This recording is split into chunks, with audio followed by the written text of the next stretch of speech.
March 18th, 2024. The coffee had gone cold an hour ago, but Lenora Sutherland kept the mug balanced on the porch railing anyway, her fingers wrapped around ceramic that no longer offered warmth. 5:45 in the morning, and the sun hadn't crested the eastern tree line yet. Darkness still clung to the fields that stretched beyond the barn, 240 acres of Illinois dirt that her grandfather had broken with a team of mules in 1947. The land didn't care about debt or banks or foreclosure notices. It would still be here long after she was gone, indifferent to who held the deed. The papers sat on her lap, edges already softening from the number of times she'd unfolded them. First National Bank. Notice of intent to foreclose, March 31st. 13 days. She'd memorized the numbers without meaning to. $164,000 in debt, accumulated over 5 years of watching Graham die by inches. Cancer eating through his lungs, while medical bills ate through their savings. He'd never smoked a day in his life. 60 years old when the pneumonia finally took him in 2019, and she'd been a widow at 58. Sitting in a hospital room that smelled like disinfectant and endings. Graham's work jacket hung on the peg beside the front door. Still there after 5 years, because taking it down felt like admitting something she wasn't ready to admit. She'd pulled it over her shoulders this morning out of habit, the canvas stiff with age and field dust, the sleeves too long for her arms. The fabric smelled like diesel and dried sweat and memory. Headlights swept across the driveway before she heard the engine. Too early for visitors. Too early for anything except bad news. Or worse news. Lenora set the coffee mug down and stood, her knees protesting the movement the way they always did now. Arthritis settling into joints that had spent 63 years doing hard work. The headlights became shapes, became 4 massive semi-trucks rolling up the gravel drive, flatbeds loaded with equipment still wrapped in protective sheeting. Green and yellow gleamed through the plastic in the pre-dawn gray. Her first thought was mistake. Her second thought was hallucination. The trucks kept coming, one after another, diesel engines rumbling low and steady. She walked down the porch steps, bare feet on weathered wood, then onto gravel that bit cold through her socks. The lead truck pulled to a stop near the barn, air brakes hissing. A man climbs down from the cab, mid-40s maybe, wearing a Heartland transport jacket and carrying a clipboard. Behind him, 3 more trucks idled in formation, exhaust rising white in the morning chill. The driver looked at his paperwork, then at the farmhouse, then at Lenora, standing there in her dead husband's jacket and yesterday's jeans. His expression was careful, professional. Mrs. Lenora Sutherland? The way he said it, like a question that already knew its answer. She managed a nod. Ma'am, I've got a delivery for you. 12 John Deere 6155R tractors. Need your signature confirming receipt. Where would you like us to unload? The world tilted sideways. 12 tractors. She heard the words, but they didn't connect to anything that made sense. There's been a mistake. The sentence came out thin, unconvincing even to her own ears. I didn't order any tractors. I'm about to lose this farm. I can't afford. The driver consulted his clipboard again, flipping through pages clipped under metal. No mistake, Mum. Order placed 3 weeks ago. Fully paid in advance. Cash transaction. We're just here for delivery and signature. He pulled an envelope from the clipboard, this one made of thick manila paper with her name written across it in handwriting she didn't recognize. Also have this for you. Instructions said to hand-deliver it personally. Paid by who? She took the envelope with fingers that had started shaking. The driver shrugged, his face apologetic but firm. Don't have that information on my paperwork, ma'am. Says delivery to Lenora Sutherland. This address. Payment confirmed. That's all I know. But if you want my opinion, somebody out there thinks an awful lot of you. He paused, glancing back at the convoy. Ma'am, I've been doing deliveries for 23 years. Never seen anything like this. Now, where can we put these tractors? 12 brand new 6155 rupees. Lenora's mind did the math even as it rejected the calculation. $120,000 each, minimum. 1.4 million in equipment sitting on flatbeds in her driveway. And the envelope the driver mentioned had weight to it. Something substantial inside, beyond just paper. The South Field. The words came out automatic, farm logistics overriding shock. 40 acres. You can line them up there. The driver nodded, spoke into a radio clipped to his shoulder. Within minutes, the convoy moved with coordinated precision, backing into the empty field where she'd planned to plant corn if she could scrape together enough for seed. Hydraulics whined as the first tractor rolled off its flatbed, still wrapped in protective covering, pristine and impossible. The plastic caught the first rays of morning sun breaking over the tree line, and the green paint underneath gleamed like something from a dream she hadn't dared to have. Lenora walked back to the porch on legs that felt disconnected from her body. The envelope sat heavy in her hands. She sank onto the top step and opened it with slow, deliberate care. Inside were 2 items: a letter folded around a single sheet of expensive paper, and a bank document confirming wire transfer of $600,000 into her checking account 3 days ago. She stared at the numbers until they stopped looking like numbers and became abstract shapes that couldn't possibly be real. The letter was handwritten in black ink, the penmanship elegant and precise. Nora, 42 years ago, you saved my life. Not your father, not your husband. You. You saw me when I was invisible. You fought for me when everyone wanted me gone.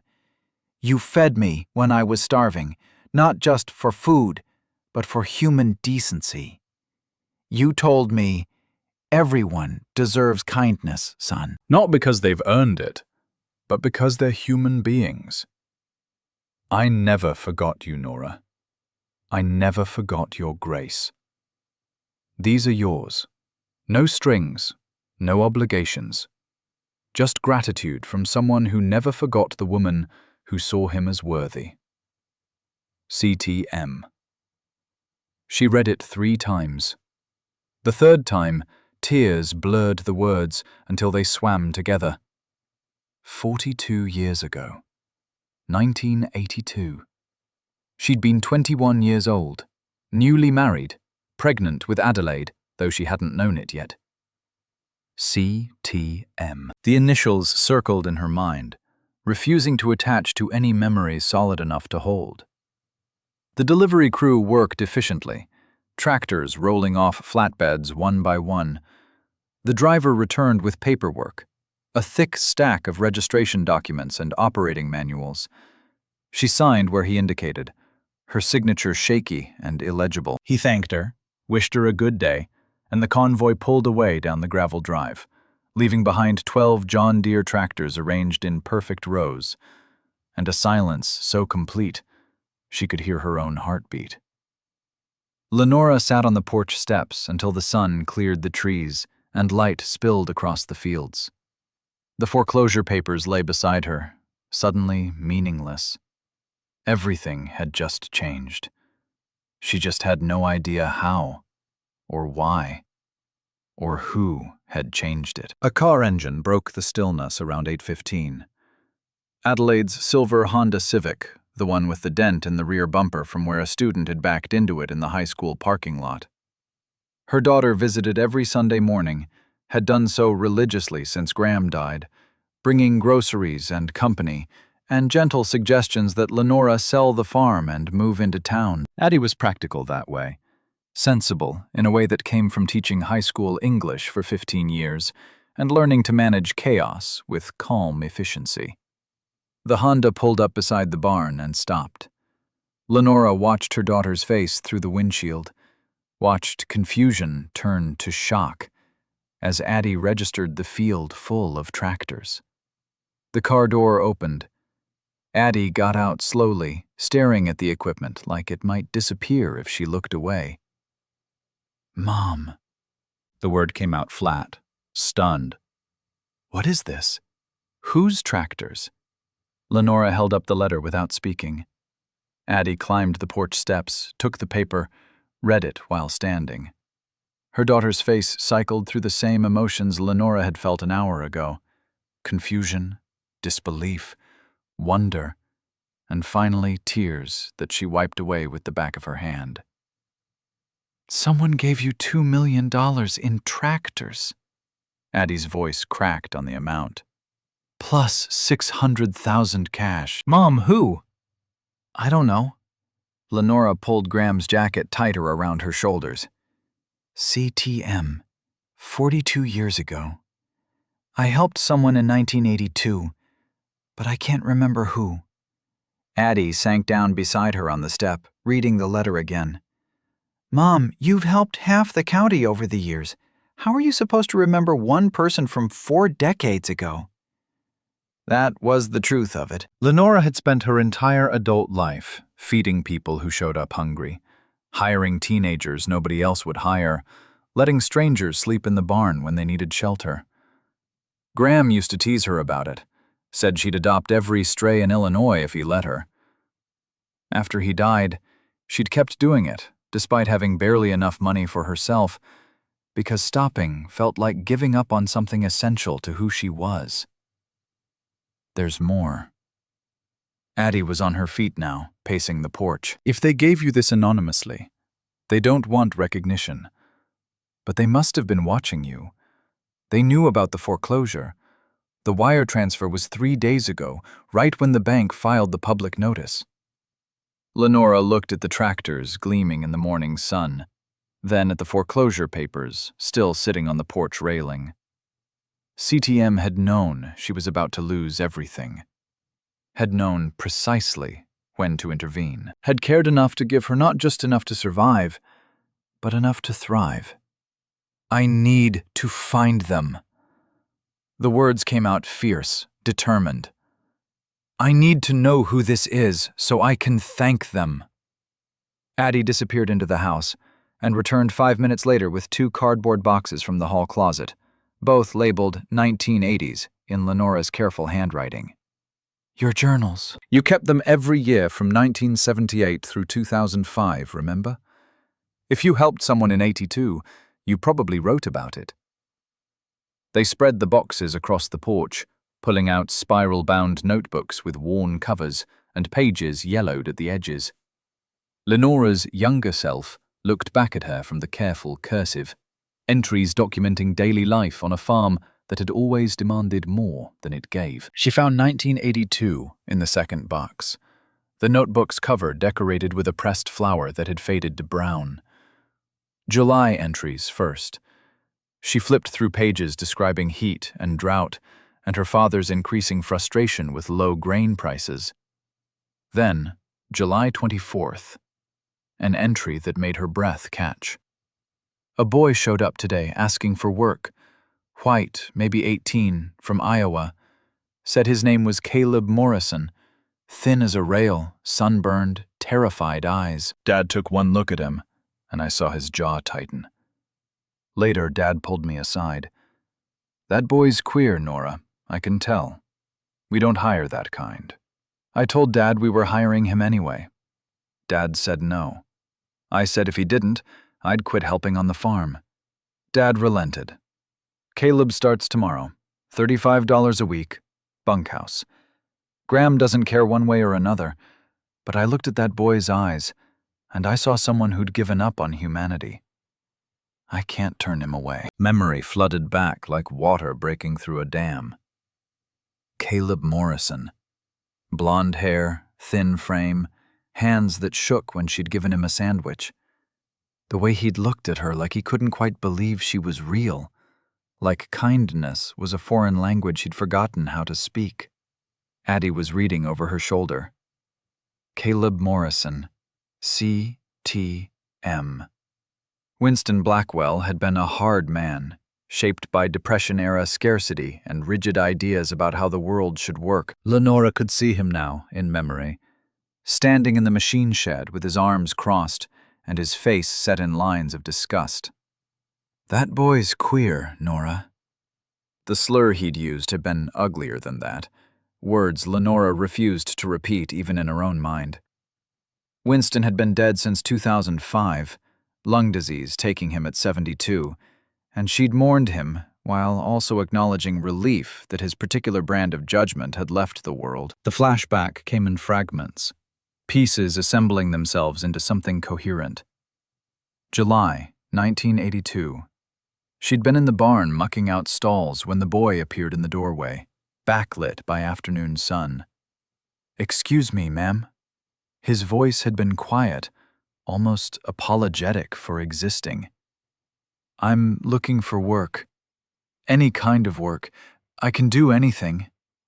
She'd straightened up, pitchfork in hand, taking in his appearance. Sunburned face, clothes that had been slept in for days, a backpack that looked like it had been dragged through hell. "When was the last time you ate?" The boy's face had flushed. "Yesterday morning, ma'am." Lenora had set down the pitchfork and walked him to the house. Graham was working his job in town, wouldn't be home until 5. Her father was out checking the north field. She'd made the boy sit at the kitchen table and fixed him lunch. Tomato soup from a can, grilled cheese sandwiches, 3 of them because he'd eaten the first 2 in under a minute. A slice of apple pie left over from Sunday dinner. He'd eaten like someone who didn't know when the next meal might come, careful and grateful, and trying not to cry. His name was Caleb Morrison, 18 years old, from Des Moines, Iowa. He'd been on the road for 7 weeks, hitchhiking south and east looking for farm work, sleeping wherever he could find shelter. His parents had kicked him out. He didn't say why, but Lenora had seen it in the way he held himself, the careful way he spoke, the terror in his eyes when he said the word parents, like it meant something that could destroy you. When Winston came back to the house that afternoon and saw Caleb sitting at the table, his face had gone tight. "Nora, can I speak to you outside?" The conversation in the yard had been brief and brutal. Winston had looked at Caleb through the kitchen window and pronounced judgment with the certainty of someone who'd never questioned his own assumptions. "That boy's queer, Nora. I can tell. We don't hire that kind here. People will talk. We can't afford it anyway." "Then we'll manage." Lenora had surprised herself with how firm her voice sounded. "We need help with harvest coming. He says he can work." Winston's jaw had set. "I said no. Then I quit." She'd looked her father in the eye. "You can run this farm yourself. I'll go stay with Graham's parents in town." The threat had landed. Winston needed her help more than he'd ever admit. His face had gone red, then pale. "Fine. But he sleeps in the bunkhouse, stays away from the house. And if there's any trouble, any talk, he's gone." Caleb had started work the next morning, $35 a week, and a cot in the bunkhouse that hadn't been used since the hired man left in '79. He'd worked harder than anyone Lenora had ever seen, up before dawn and working until dark, never complaining even when the July heat pushed over 100 degrees. Addie's voice pulled her back to the present. "Mom, are you remembering?" Lenora nodded, tears sliding down her face unchecked. "I told Dad if he didn't hire Caleb, I'd quit the farm." "I was 21 years old, and I'd never stood up to Dad like that in my life." There were more journal entries. August 7th. "Caleb's been here 2 weeks. Works harder than anyone I've seen. Barely eats. I noticed him crying in the barn yesterday. Asked what was wrong. He said his parents kicked him out for being an abomination. His father is a Baptist minister in Iowa. Told Caleb he was going to hell. Caleb hitchhiked here. Been sleeping rough for 6 weeks. He said he'd been ready to give up. I told him, 'You're not an abomination, Caleb. You're a child of God. same as anyone. He cried harder. I held him like he was my own boy. September 15th. Dad wanted to fire Caleb today. Said we can't afford him. I told Dad to cut my household allowance instead. Graham wasn't happy, but he didn't argue. I'm not letting that boy go back on the streets. He wouldn't survive out there. October 20th. Caleb left today. Got a factory job in St. Louis. Real wages, he said. When he hugged me goodbye, he whispered, "You saved my life, Mrs. Sutherland." I'd decided that night was my last. Then I met you. You're the only person who made me feel like I deserved to exist. I told him, "Everyone deserves kindness, son." He said, "I'll never forget you." I'll never forget him either. The entries stopped there. November's pages were full of harvest tallies and doctor's appointments and the slow realization that she was pregnant. December mentioned morning sickness. By January of '83, Caleb Morrison had become just another name in a lifetime of people she'd helped. Significant, but not singular. One thread in a tapestry of small kindnesses that had defined her days. Addie was searching something on her phone, fingers moving fast across the screen. "Mom." Her voice had gone strange. "Caleb Morrison. Iowa. Is this him?" She turned the phone around. The screen showed a Wikipedia page. Caleb Thaddeus Morrison, CEO of Morrison Agritech. The photo was a professional headshot. A distinguished man in his early 60s with silver blonde hair and sharp blue eyes. Net worth, $3.4 billion. Founded Morrison Agritech in 1991. Took the company public in 2018. Known for philanthropy focused on LGBTQ+ youth programs. Lenora stared at the photo, trying to see the terrified 18-year-old in this polished executive. The eyes were the same. Still that intensity, but without the fear. 3.4 billion. Addie scrolled through the article.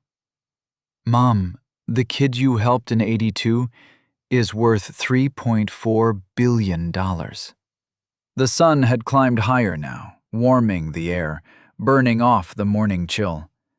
The 12 tractors sat in their perfect rows, monuments to gratitude 42 years in the making. Lenora stood up, her knees protesting again, and walked down the porch steps.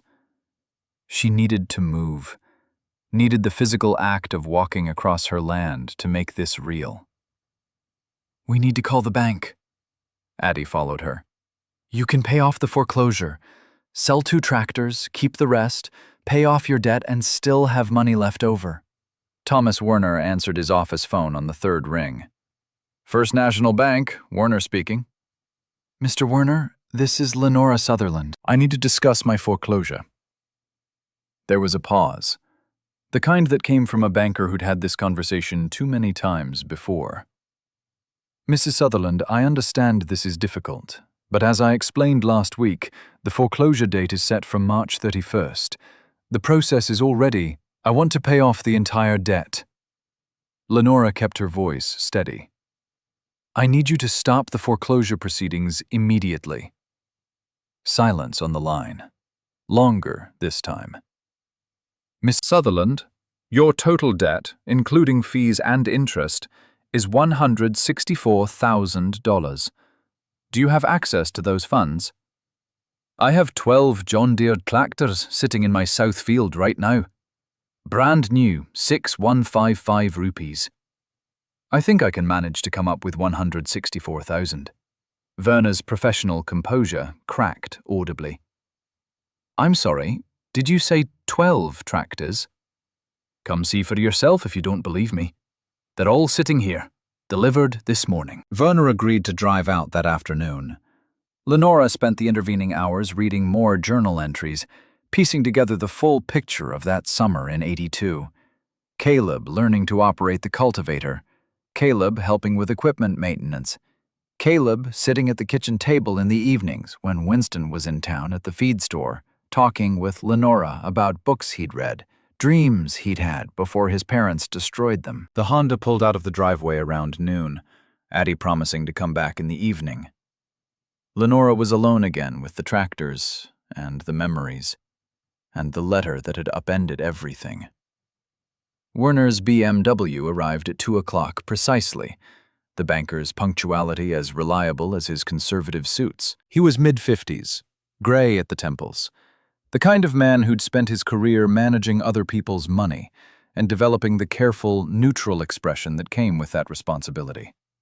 He got out of his car slowly, staring at the field of tractors. Mrs. Sutherland. He walked toward her with the air of someone no longer certain of anything. I don't understand. Where did these come from? Lenora handed him the anonymous letter. Werner read it twice, adjusted his glasses, read it again. His face cycled through confusion, skepticism, and finally something like wonder. Someone anonymously gave you this equipment. It wasn't a question. Apparently. Werner walked along the rows of tractors, reaching out to touch one like he needed physical confirmation of its existence. Ma'am, each of these is worth approximately $120,000. This is an extraordinary gift. I just wish I knew who to thank. Lenora stood beside him, looking at the equipment that represented more money than she'd seen in 3 lifetimes of farming.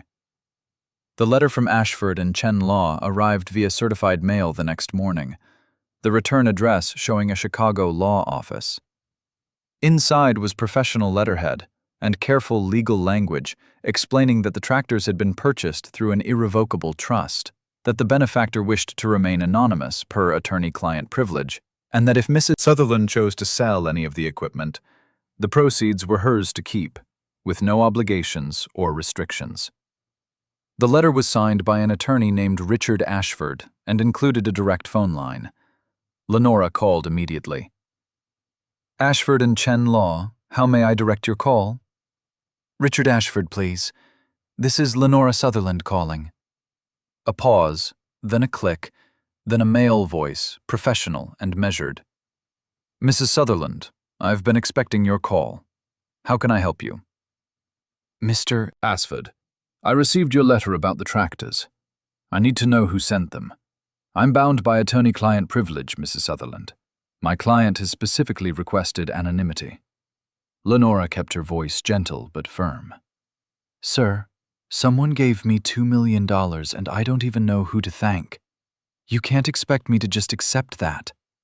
Ashford was quiet for a moment, and when he spoke again, his professional tone had softened slightly. Mrs. Sutherland, I can tell you this much. My client's instructions were very specific. They said you wouldn't remember them at first, but that when you did, you'd understand why this matters so much to them. They said you were the kindest person they'd ever met. The answer didn't satisfy her at all.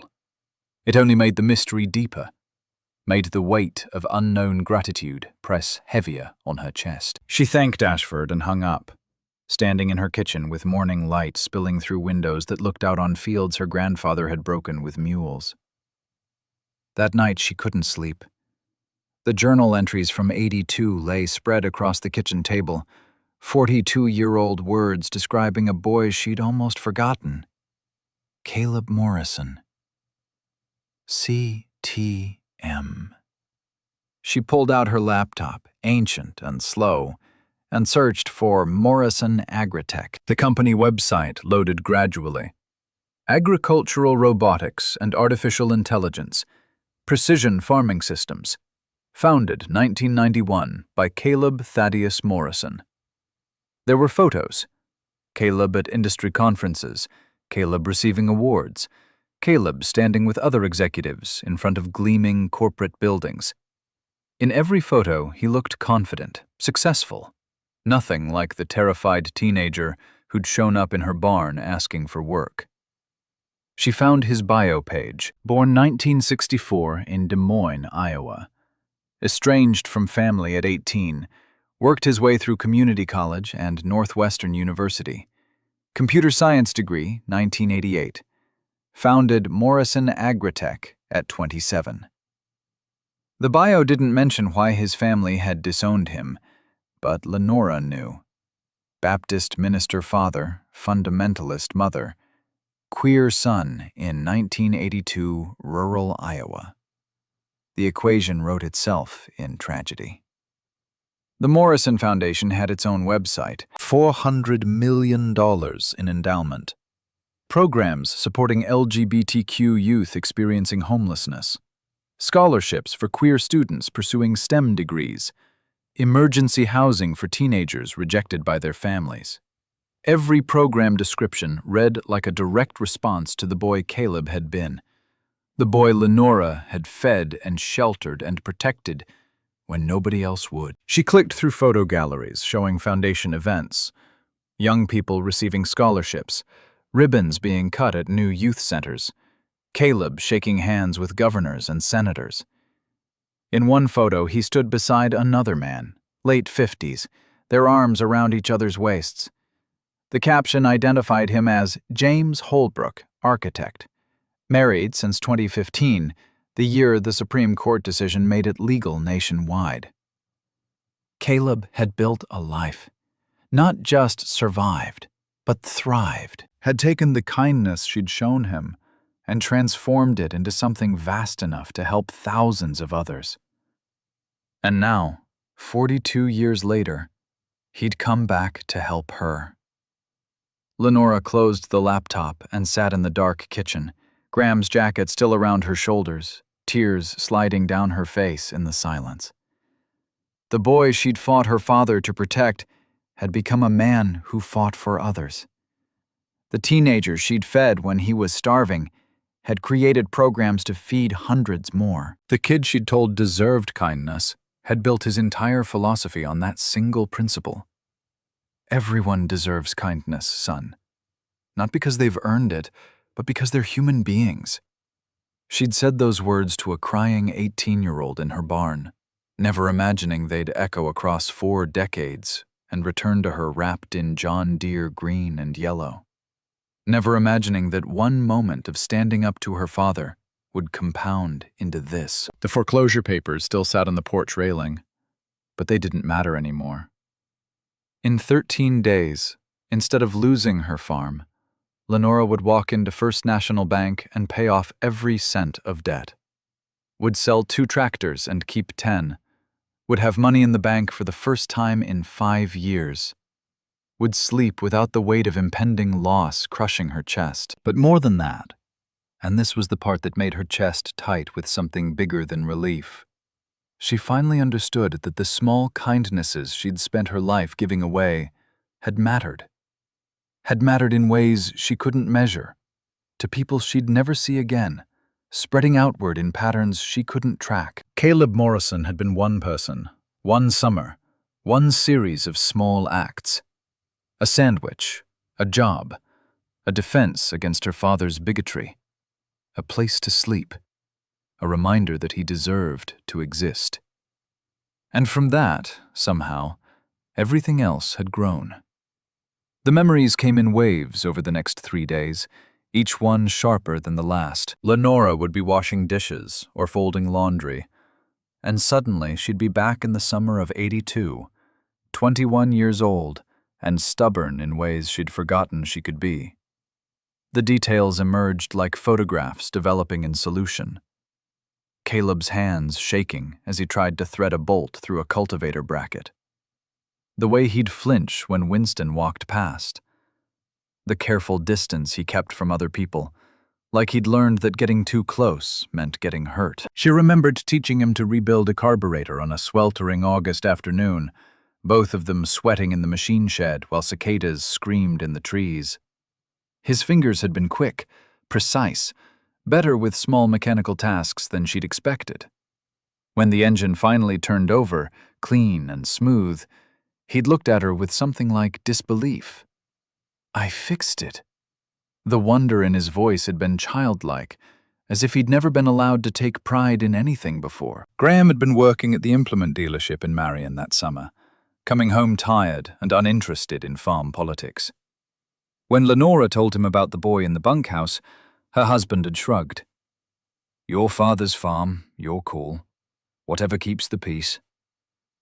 Graham had been a good man, but not a curious one, content to let Lenora manage the emotional architecture of their lives, while he focused on bringing home a paycheck. He'd met Caleb maybe half a dozen times that entire summer. Brief nods in passing, nothing that left an impression deep enough to remember. But Winston had been different. Her father had watched Caleb like a man watches something dangerous, waiting for it to prove his suspicions correct. Every morning, Winston would check the bunkhouse, making sure Caleb was awake and working by 6. Every evening, he'd inspect the day's tasks with silent scrutiny, looking for any excuse to confirm that hiring the boy had been a mistake. The tension had been constant, exhausting, a low-grade anxiety that permeated everything. Lenora pulled out more journal entries, reading passages she'd written in the privacy of late nights when Winston and Graham were both asleep. August 12th. Dad barely spoke to me at dinner. He's furious I'm protecting Caleb. Mom would have understood, I think. She always said kindness costs nothing. But she's been gone 8 years, and Dad's gotten harder without her to soften the edges.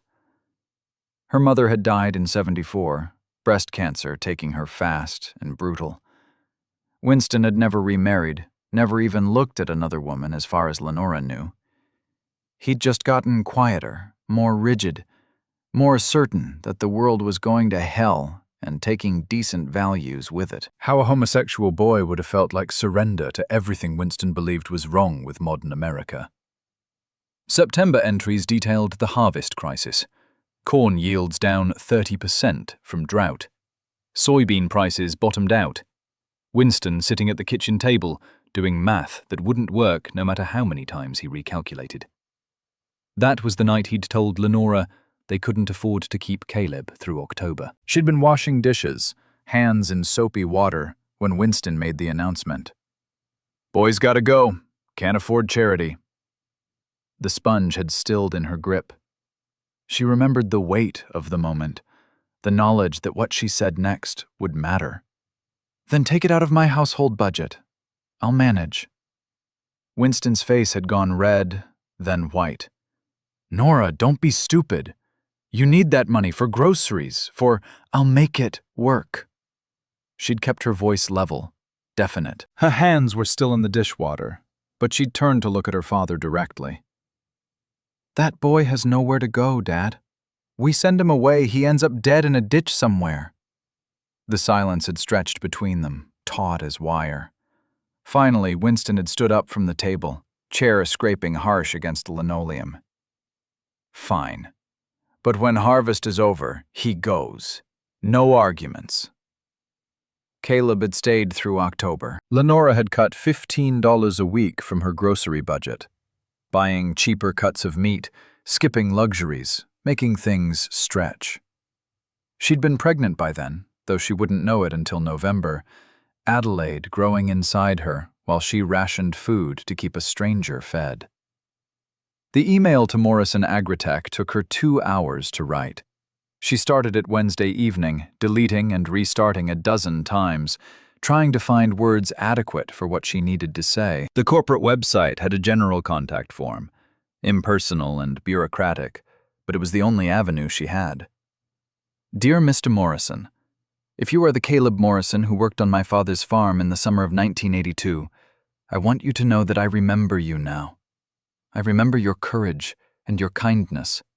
I remember the boy who deserved so much better than what the world gave him. I don't know what to say about the tractors, except that you didn't owe me anything. You never did. But thank you doesn't seem like enough for what you've done. Please, if you're willing, I'd like to talk to you. Lenora Sutherland." She hit send before she could second-guess herself again. The confirmation message appeared. "Your inquiry has been received and will be reviewed by our staff. Please allow 3 to 5 business days for a response." 2 days passed with no reply. Lenora sold 3 of the 12 tractors through a dealer in Carbondale, the transaction handled with surprising efficiency once the dealer verified the equipment was legitimately hers. The money hit her account Friday morning, $364,000. She paid off the bank debt that afternoon, sitting in Thomas Werner's office while he processed the wire transfer and updated her account status from foreclosure proceedings to paid in full. Werner had looked at her across his desk with something like awe.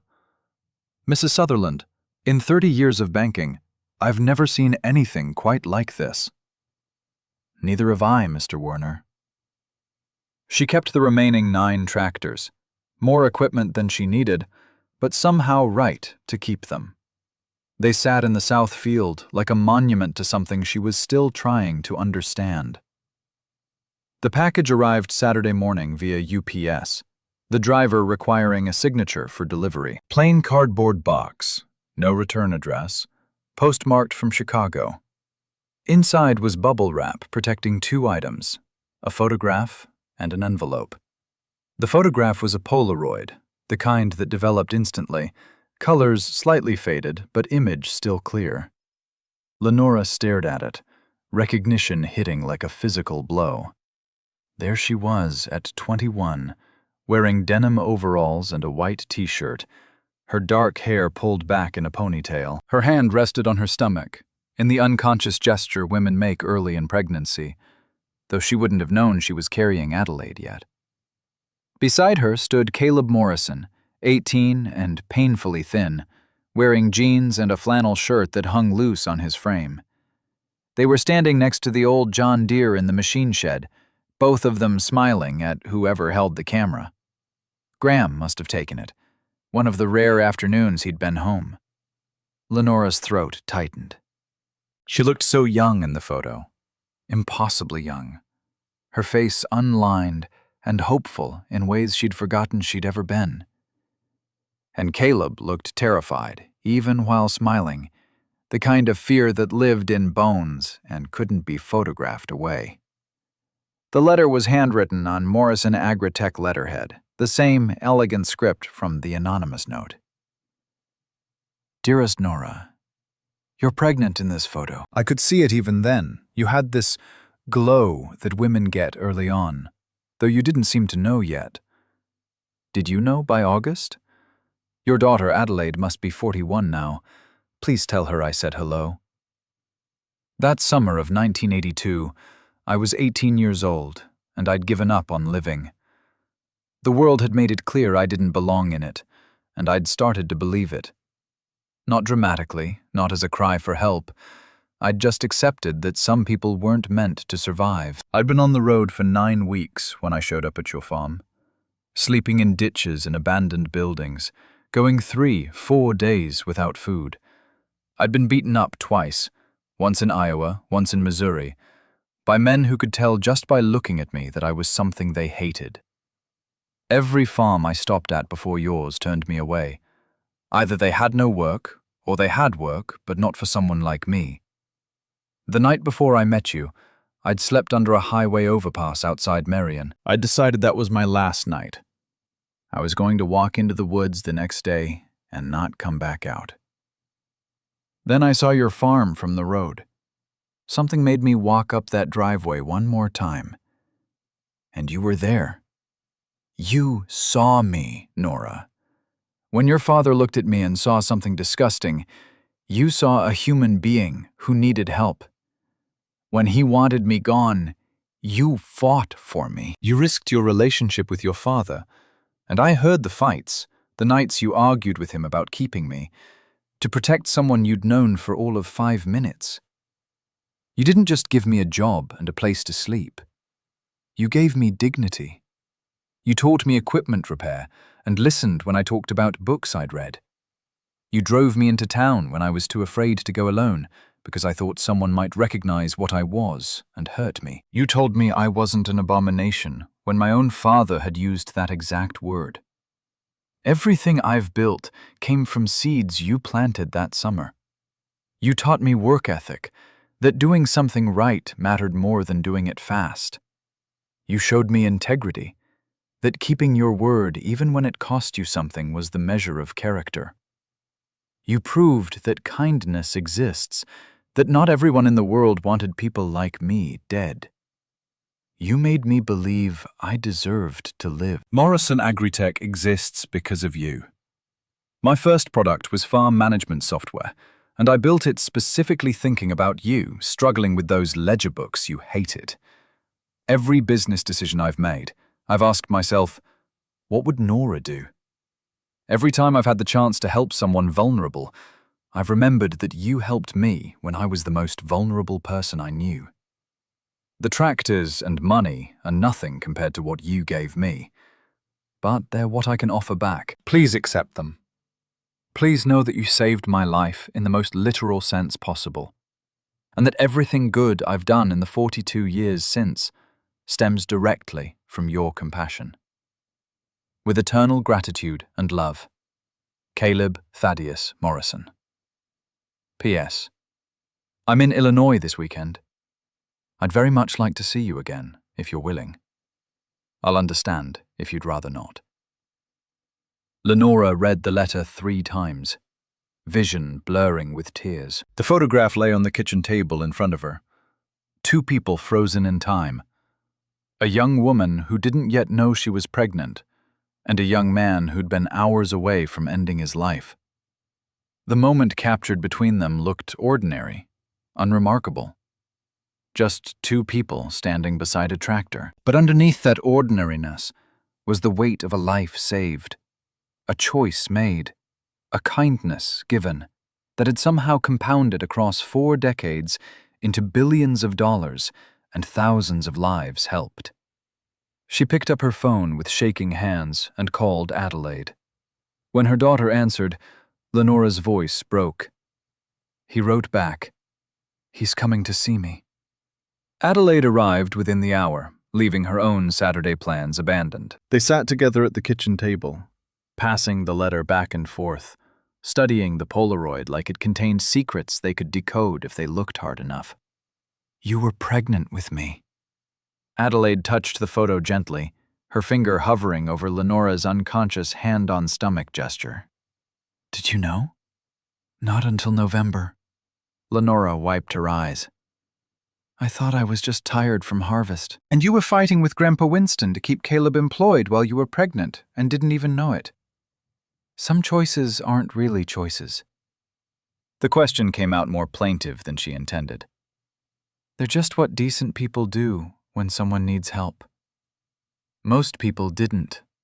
Adelaide's voice was gentle but firm. "You said it yourself in the letter. Every farm before yours turned him away. You were the only one who said yes." The car pulled into the driveway Saturday afternoon around 2. A modest Subaru Outback in navy blue, nothing ostentatious or flashy. Lenora had been watching from the kitchen window since noon, unable to eat, running on nervous energy and emotion too large to contain. When the car door opened and the driver emerged, she recognized him instantly, despite 42 years of aging. Caleb Morrison was 60 now, his blonde hair gone silver, but still thick. He wore dark slacks and a light blue button-down shirt, casual but carefully chosen. A wooden cane rested in his right hand, and he leaned on it slightly as he looked toward the house. His face had filled out, lost the gaunt desperation of 18, but the eyes were the same.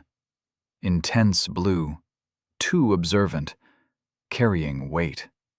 Lenora walked out onto the porch before she could talk herself into waiting. Her legs felt unsteady, her heart hammering against her ribs. They stood looking at each other across 20 feet of gravel driveway. 2 people, separated by 4 decades, and connected by a single summer. Mrs. Sutherland. His voice cracked on her name. The formality nearly broke her. Caleb. Just Caleb. He took 3 steps toward her, then stopped. The cane trembled in his grip. "I wasn't sure you'd want to see me." "Come here." She didn't realize she was crying until the words came out wet. Caleb Morrison crossed the remaining distance and dropped to his knees on the gravel at the base of the porch steps. He reached up with both hands, cane falling aside, and gripped hers with a strength that belied his age. His face crumpled, decades of restraint dissolving.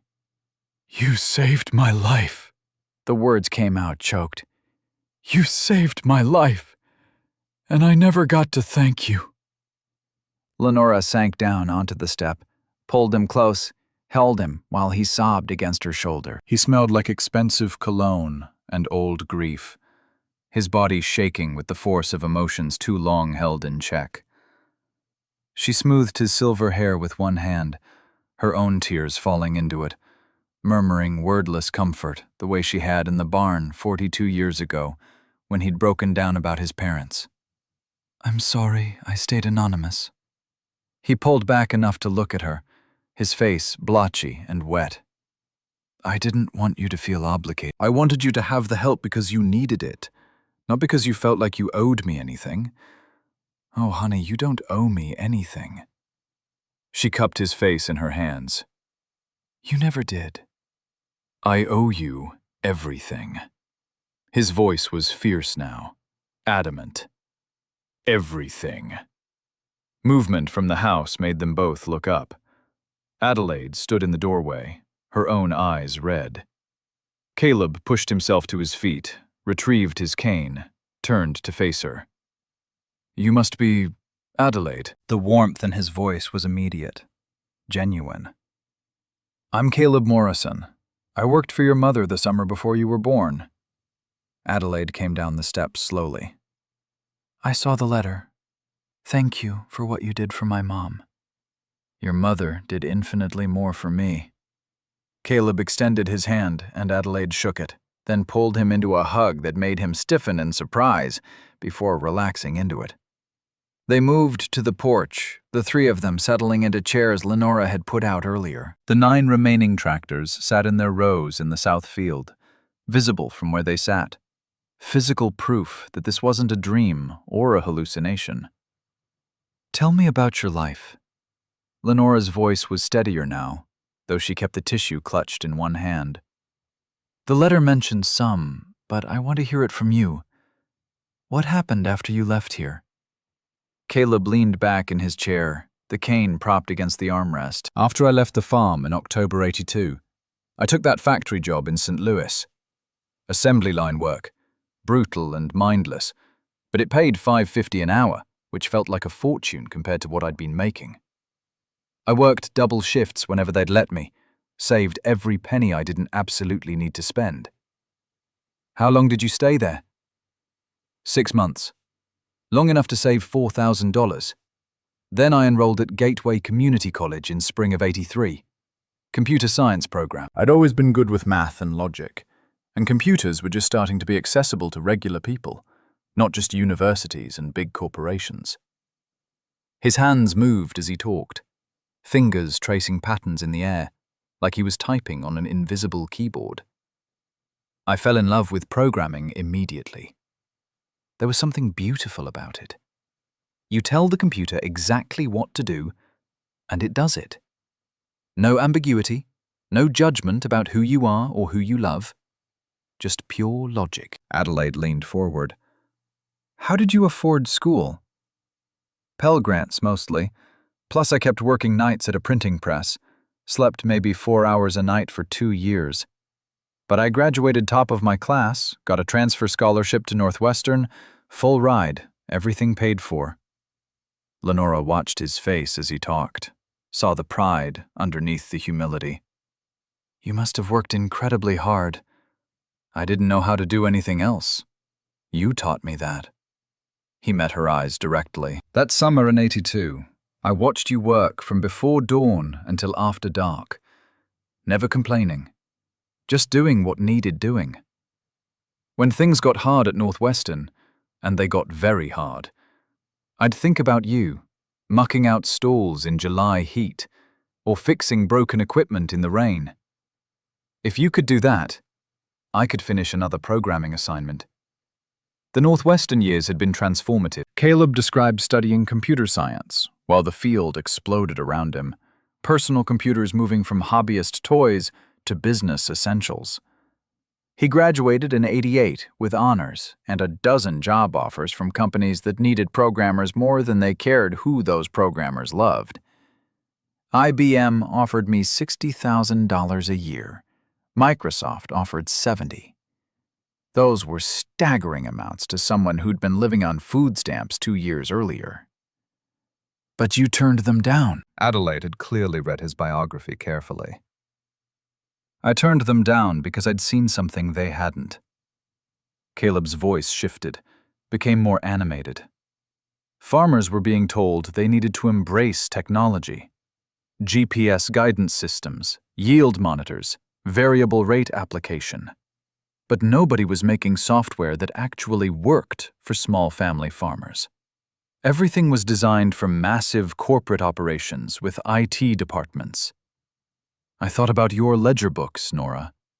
You sitting at the kitchen table with a pencil and a calculator, trying to track expenses and yields and figure out if you were making any money or just slowly going broke. I thought, what if there was software that made that easy? What if a farmer could just enter their numbers and the computer did all the math, generated all the reports, showed them exactly where they stood financially? So instead of taking a safe corporate job, you started a company with $4,000. Lenora shook her head in wonder. Scariest decision of my life, but also the most important. Caleb's smile was self-deprecating. I called it Morrison Agritech because I wasn't creative enough to think of anything better. Rented a studio apartment in Evanston, bought a used computer, and started coding. The early years had been lean. His first product was FarmTrack, a simple program that helped farmers manage expenses and crop yields.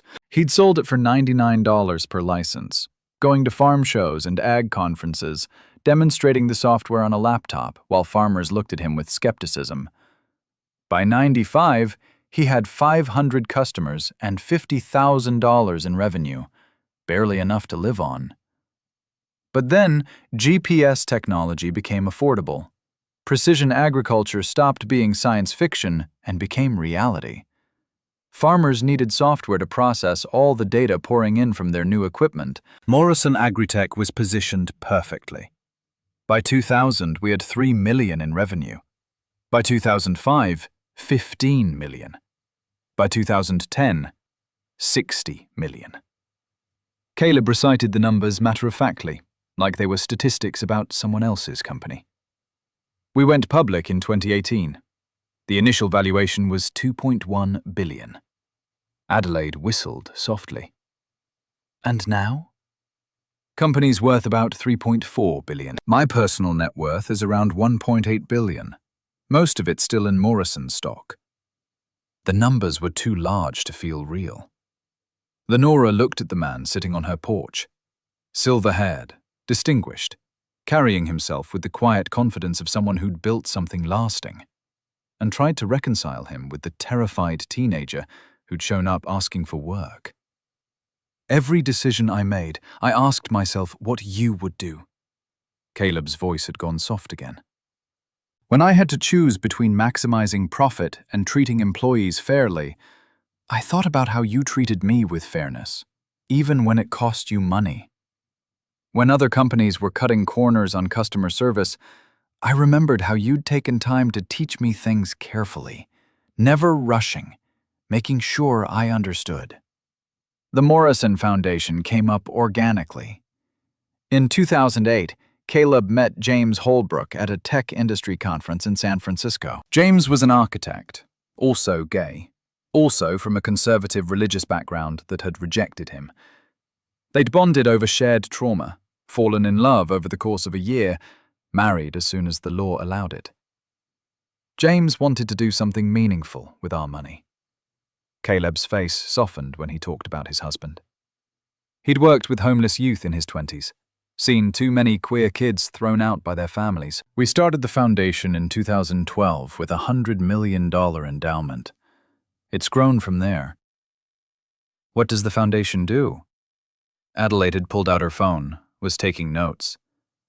Scholarships for LGBTQ students, especially in STEM fields where we're underrepresented. Emergency housing for queer youth experiencing homelessness. Mental health services, because the suicide rate for queer teenagers is still horrifying. Legal assistance for kids whose parents are trying to force them into conversion therapy. Every program sounded like it had been designed for 18-year-old Caleb Morrison, the boy who'd been kicked out and told he was an abomination. "How many young people have you helped?" Lenora asked. "Directly? About 17,000 over 12 years. Indirectly? Impossible to measure. Some of the kids we gave scholarships to are now doctors, engineers, teachers helping other queer kids." The patterns keep spreading. Just like what Lenora had started 42 years ago was still spreading outward, touching lives in directions she couldn't track. One act of kindness becoming thousands. The sun had climbed higher, warming the spring afternoon. Caleb shifted in his chair, his grip tightening on the cane. Lenora noticed it for the first time, really noticed it. Not just an affectation or precaution, but a necessity. The way he moved was careful, deliberate, like his body wasn't entirely cooperating with his intentions. "Caleb," she kept her voice gentle. "The cane, is everything all right?" His face changed, the animation draining out of it. "That's the other thing I need to tell you. Why I came now instead of waiting. Why the timing mattered so much." Adelaide straightened in her chair, tension suddenly radiating from her. "I have ALS, amyotrophic lateral sclerosis, Lou Gehrig's disease." He said it calmly, like announcing the weather. "Diagnosed in December 23. Prognosis is 9 to 15 months from diagnosis. I'm 4 months in." The world seemed to stop. Birds still sang in the trees, wind still moved through new leaves, but Lenora couldn't hear any of it through the rushing in her ears. "No." The word came out broken. "Caleb, no." "I've made my peace with it." His voice stayed steady, but she could see the effort it took. "I'm 60 years old. I've had 42 years I wouldn't have had if you hadn't stopped me from walking into those woods. 42 years of living, loving, building something meaningful. That's 42 more years than I thought I'd get that night in July '82. "But you're only 60. Adelaide's voice was thick with tears. "That's not old. You should have decades left." "Should have, yes. But I'll take what I got." Caleb looked at Lenora directly. "You saved me when I was 18. You gave me a life I never imagined I could have. I got to fall in love. I got to marry the man I love. I got to build a company that employs 4,000 people and helps farmers like you. I got to create a foundation that's given 17,000 queer kids a chance at the life I had." Tears streamed down Lenora's face, unchecked. She reached across and took his hand, felt the slight tremor in his fingers that she understood now wasn't emotion, but disease. "Every good thing I've done traces back to you." His grip tightened on hers. "Every life the foundation has saved is your legacy as much as mine. You planted seeds, Nora. They grew into trees. Those trees made forests. And now those forests are seeding new growth everywhere. That's why I had to do this now. Why I couldn't wait any longer. I don't know how much functional time I have left. The disease is progressing. In a few months I might not be able to travel, might not be able to speak clearly, might not be able to do this." He gestured at the three of them sitting together. "I needed to thank you, face to face, while I still could." The finality of it was crushing. Lenora wanted to argue, wanted to tell him that medical science would find something, that he'd beat the odds, all the empty platitudes people offered when confronted with terminal illness. But she'd watched Graham die by inches, had learned that sometimes the kindest thing was accepting the truth rather than fighting it. "How long do you have?" Her voice was barely a whisper. "Good months? Maybe 6. After that, progressive muscle weakness, difficulty speaking, eventual respiratory failure. He said it without self-pity, just stating facts. James and I have made all the arrangements. Hospice care, medical directives, estate planning. It's all handled. Adelaide stood abruptly, walked to the porch railing, stood with her back to them. Her shoulders shook. I'm sorry to bring sadness when I came to thank you. Caleb's eyes followed Adelaide with concern. That wasn't my intention. Don't apologize. Lenora squeezed his hand hard. Don't you dare apologize for existing, for being here, for any of this. You hear me? He nodded, and for just a moment she saw the 18-year-old again, the boy who'd needed permission to believe he had value. You're going to stay. It wasn't a question. You're not going back to some hotel. You'll stay here, with us, for as long as you want. Nora, I couldn't possibly. You absolutely could, and you will. Her voice had the same firmness it had carried 42 years ago when she'd told Winston that Caleb was staying no matter what. The bunkhouse is still there, or the guest room if you prefer. James is welcome too. You're family, Caleb. You've always been family. Caleb stayed. Not in the bunkhouse where he'd slept at 18, but in the guest bedroom with the wedding ring quilt Lenora's grandmother had stitched in the 1930s. James Holbrook arrived Tuesday evening in a rented SUV, tall and lean with graying temples and architect's hands that moved with precision when he shook Lenora's hand. The two men together had an ease that came from 16 years of partnership. Small gestures of intimacy so practiced they'd become invisible. James adjusting Caleb's collar, Caleb's hand finding James's shoulder for balance when standing. Wednesday morning, Caleb presented her with legal documents for something called the Morrison Sutherland Legacy Trust. $2.5 million in endowment, the papers said. Purpose stated as providing emergency assistance to family farmers in southern Illinois facing financial hardship.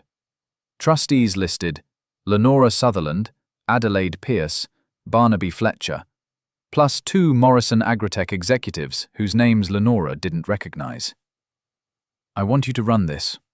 Caleb sat across from her at the kitchen table, morning light making his silver hair shine white. Help other farmers the way you helped me. Caleb, I'm just a farmer. I don't know anything about running a foundation. You know everything that matters. His voice carried absolute certainty. You know what it means to see people when they're invisible. You know how to give help without making people feel small for needing it. Those aren't skills you learn in business school. Adelaide leaned against the kitchen counter, coffee mug in both hands. We could do emergency grants. Farmers facing foreclosure, medical debt, equipment failure. No lengthy applications, no bureaucracy. Just help when it's needed most. The Second Chance Fund. Lenora heard herself say it before she'd fully thought it through. Everyone deserves a second chance. Perfect. Caleb's smile reached his eyes. That's exactly what this is.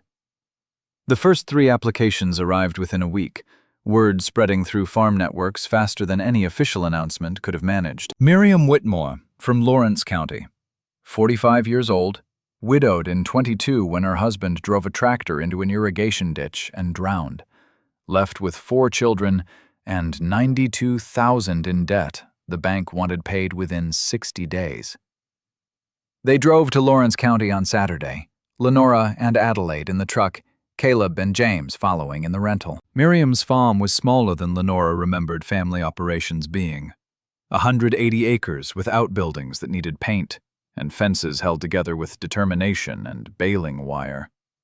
Miriam herself answered the door, looking exhausted, 45 going on 60, her hands rough from work, and her eyes carrying the specific weariness that came from single parenting while trying to farm full-time. Mrs. Whitmore, I'm Lenora Sutherland. We spoke on the phone about your application. Miriam's face cycled through hope and fear so quickly they seemed like the same expression. Please, come in. The house was clean, but sparse. Furniture that had been good quality once and was now just old. 4 children materialized from various rooms, 16, 13, 11, 8, all of them watching the visitors with the careful wariness children developed when adults usually brought bad news. Lenora didn't believe in drawing things out. "We're approving your application. Full debt payoff plus $15,000 for operating costs. The check will be in your account by Tuesday." Miriam's face went white, then red. She sat down hard in the nearest chair. "I don't understand. Why would you? I'm nobody. I can't pay you back. You don't pay us back." Lenora kept her voice gentle but firm. "When you're stable, when you're on your feet again, you help someone else. That's the only condition."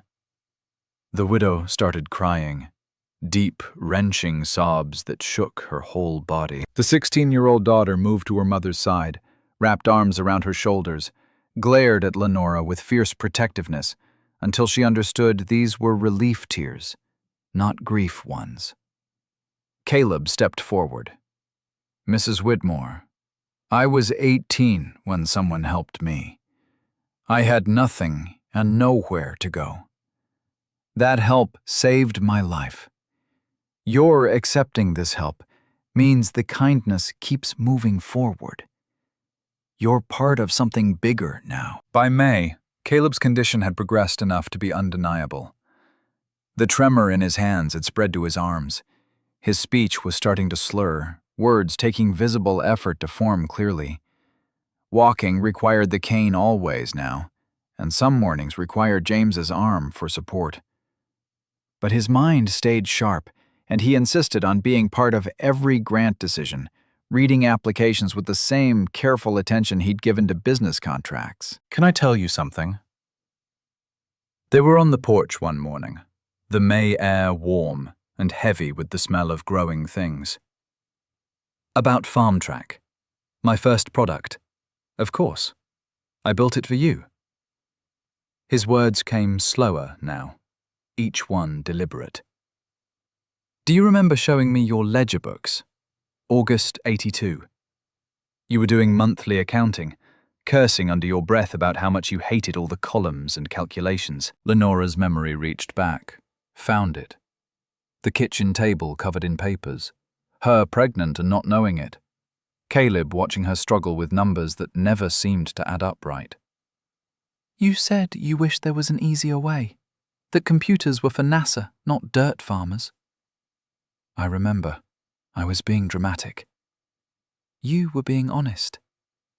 Caleb's smile was crooked, half his face not quite responding right. "In '89, when I started coding FarmTrack, every feature I designed came from that conversation. The expense tracking, the yield calculations, the profit-loss reports. I built it thinking, this is for Mrs. Sutherland. This solves her exact problem. Your billion-dollar company started because I complained about bookkeeping? It started because you taught me to pay attention to real problems and solve them practically. That one conversation shaped my entire business philosophy." His hand found hers, the tremor constant now. "You never realized how much you influenced me. Every throwaway comment, every small lesson, they all mattered."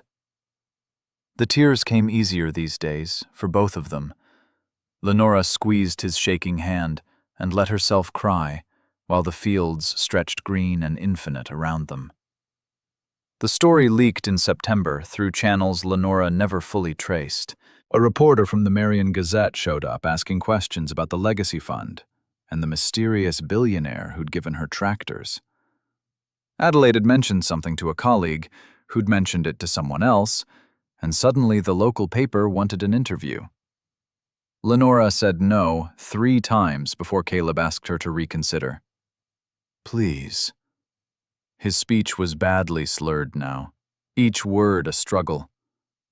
"People need to know kindness still exists." She agreed to one interview, on her porch.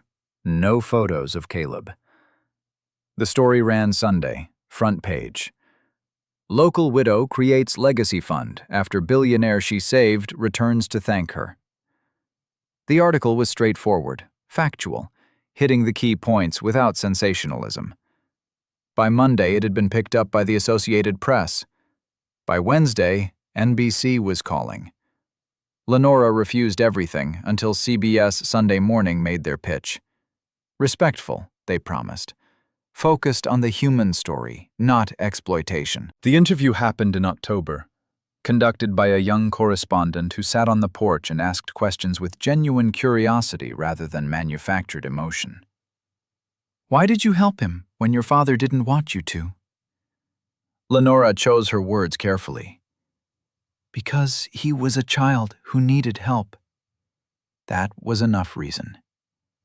But you fought with your father over it. You cut your own household budget to keep him employed. Some choices aren't really choices. She looked directly at the camera. They're just what decent people do when someone needs help. The segment aired the last Sunday in October. 11 million people watching their breakfast while Lenora's face filled the screen. Her voice explaining that she'd just fed a hungry kid and Caleb had done everything else. The response was immediate and overwhelming. $5 million in donations flooded the legacy fund within a week. 1,400 applications from farmers across the Midwest. She hated the attention and endured it because Caleb asked her to. He was in a wheelchair full-time now, his speech so impaired that James had to interpret most of what he said. But his eyes still tracked everything, still communicated more than his failing voice could manage. The letter arrived first week of November, hand-addressed to the Legacy Fund, with an Iowa return address. Adelaide opened it, read it twice, brought it to Lenora without speaking. The handwriting was young, careful, the kind of penmanship that came from someone who'd been taught that presentation mattered. Dear Mrs. Sutherland, my name is Natalie Morrison.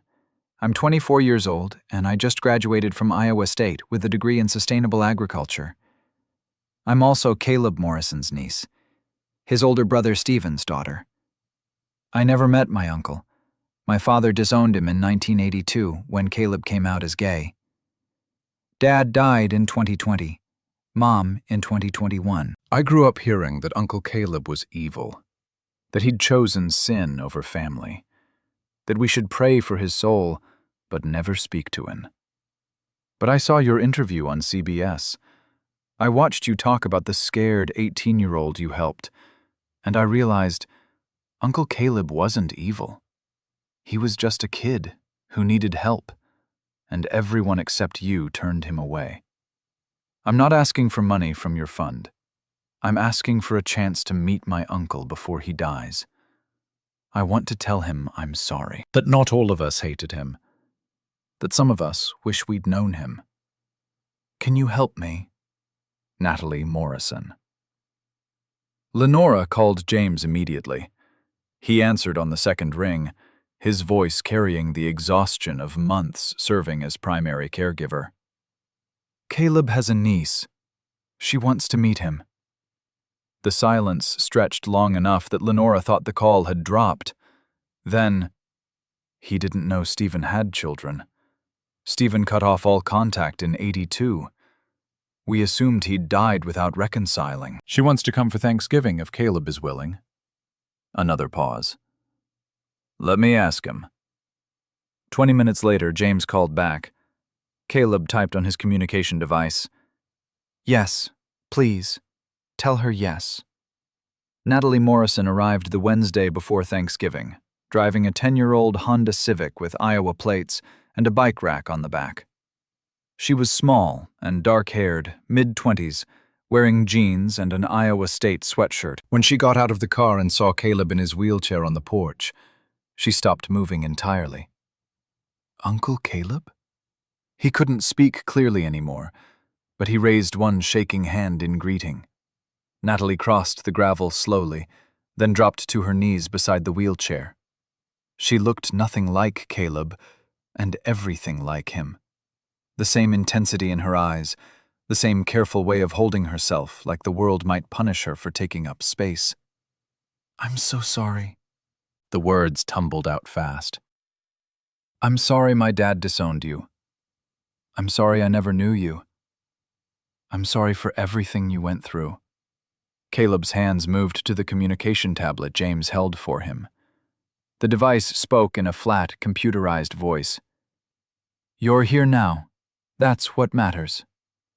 Thanksgiving dinner was the strangest and most beautiful meal Lenora had ever hosted. 7 people around the table that had been built for 4. Herself, Adelaide, Adelaide's daughter Lily, who'd driven down from college, James, Caleb in his wheelchair, Natalie, and Barnaby Fletcher, who lived alone next door and had no family left. The food was traditional because Lenora didn't know how to do holidays any other way. Turkey and stuffing and mashed potatoes and 3 kinds of pie. Caleb couldn't eat solid food anymore. James fed him pureed turkey through a straw, while the rest of them tried not to stare, tried to maintain normal conversation. But there was nothing normal about this gathering. This collection of people who'd been strangers, or estranged, and were now something like family. Natalie talked about her plans for sustainable farming, organic methods that worked with soil health instead of depleting it. She wanted to create a farm that hired immigrants, paid fair wages, treated land and workers with equal respect. "I need a mentor, not money." She looked at Lenora. "I know the theory from school, but I don't know the reality of making a small farm work." "Stay here." Lenora made the offer before fully thinking through logistics. "Work with me through the winter. Learn what you need to learn." "Really?" Natalie's face transformed. "You'd do that?" Caleb's tablet spoke. "Please, I want to see you farm before I go." The disease accelerated through December. Caleb moved into hospice care, but Lenora refused to let him go to a facility. He would die in her house, in the guest room with the wedding ring quilt, surrounded by people who loved him. James set up a hospital bed and monitoring equipment. A hospice nurse came daily. Lenora and James split overnight shifts, one of them always awake and watching. The conversations happened late at night, when pain medication made Caleb more lucid than he'd been in weeks. The tablet allowed him to type what his voice could no longer manage. "Thank you for 42 years." The mechanical voice couldn't convey emotion, but Lenora heard it anyway in the care with which he selected each word. "Thank you for coming back to me. Promise you'll keep helping people." "I promise, honey." Adelaide brought Lily by every evening. Natalie had moved into the bunkhouse and spent her days learning farm equipment maintenance, her nights sitting with Caleb and James. December 22nd arrived cold and clear, temperature dropping below freezing overnight. Lenora woke at 3:17 to James standing in her doorway. "It's time." They gathered in the guest room, 5 of them. Lenora, James, Adelaide, Natalie, and Lily. Caleb's breathing had changed. The hospice nurse had warned them this morning. Hours now, not days. His eyes were closed, but he was conscious. His hand in James's on one side, Lenora's on the other. "We're all here, honey." Lenora kept her voice soft. "Everyone who loves you." His fingers tightened fractionally on hers. James was crying silently, tears running down his face unchecked. 16 years, Cal. I wanted 50 more. Adelaide stepped closer. "Thank you for what you did for my mom, for all of us." Natalie's voice shook. "I wish I'd known you sooner, Uncle Caleb. But I'll farm with the kindness you taught Aunt Nora. I promise." Lily, 19 and crying openly, leaned down to whisper something near his ear. The words were too quiet for Lenora to hear, but Caleb's lips curved into something almost like a smile. His breathing slowed over the next hour, each breath coming further apart. Lenora held his hand and remembered 18-year-old Caleb standing in her barn, terrified and starving and clinging to life by threads so thin they'd been invisible. She'd given him work and food and the simple recognition that he deserved to exist. From that, somehow, everything else had grown. The final breath came at 4:33, gentle as falling asleep. James bent over him, pressed his forehead to Caleb's, stayed there while his body shook with grief. Lenora stood on the other side of the bed, still holding Caleb's hand, feeling the warmth leave it by degrees. He was 60 years old. He'd lived 42 years longer than he would have without her. But it still wasn't enough. Would never be enough. The memorial service in Chicago drew 2,000 people to a convention center. Tech industry executives, LGBTQ activists, farmers from across the Midwest, Morrison Agritech employees, past and present. James had asked Lenora to deliver the eulogy. She'd said no 3 times before he made it a personal plea. You knew him in ways nobody else did. You knew him before the success, before the confidence. Please.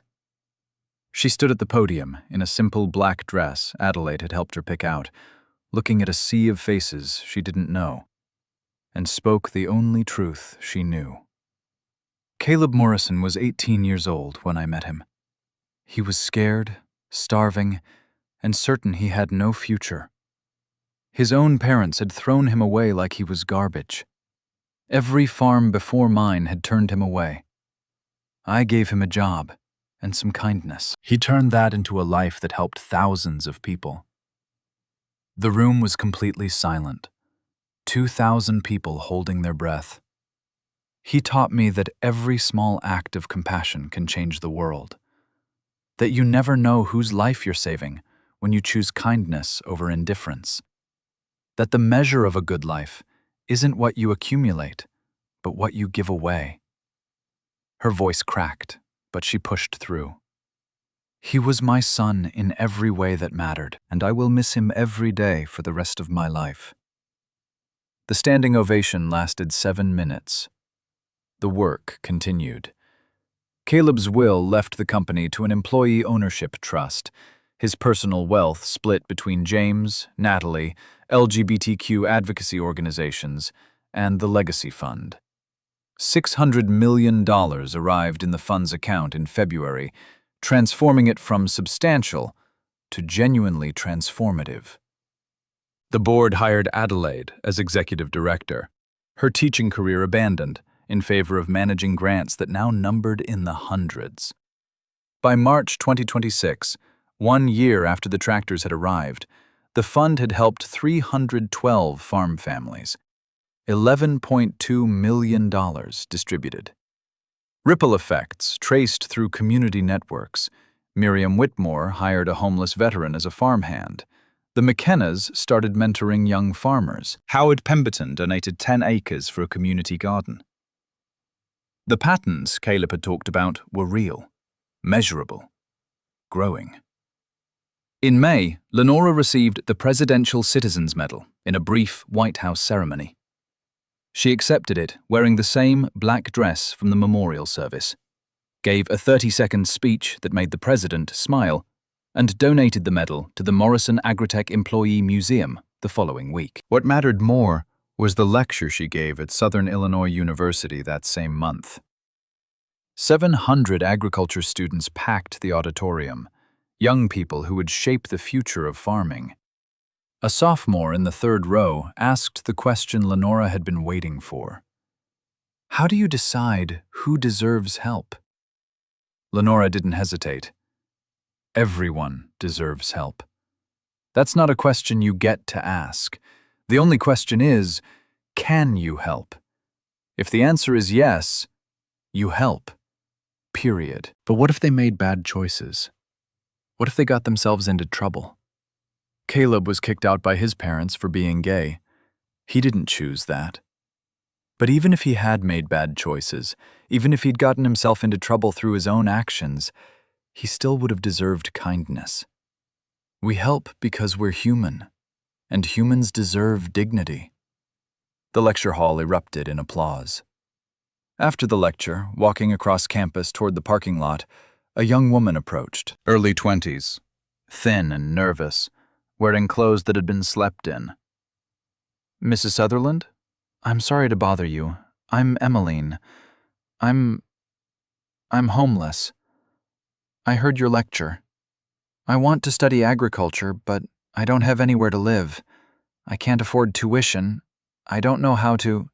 Come on. Lenora's voice was gentle. Let's get you some lunch, then we'll figure out the rest. The girl's face transformed. Really?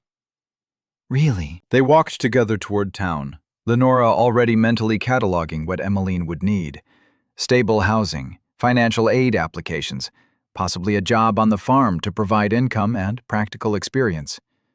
The same calculation she'd made for Caleb 44 years ago, for hundreds of people since.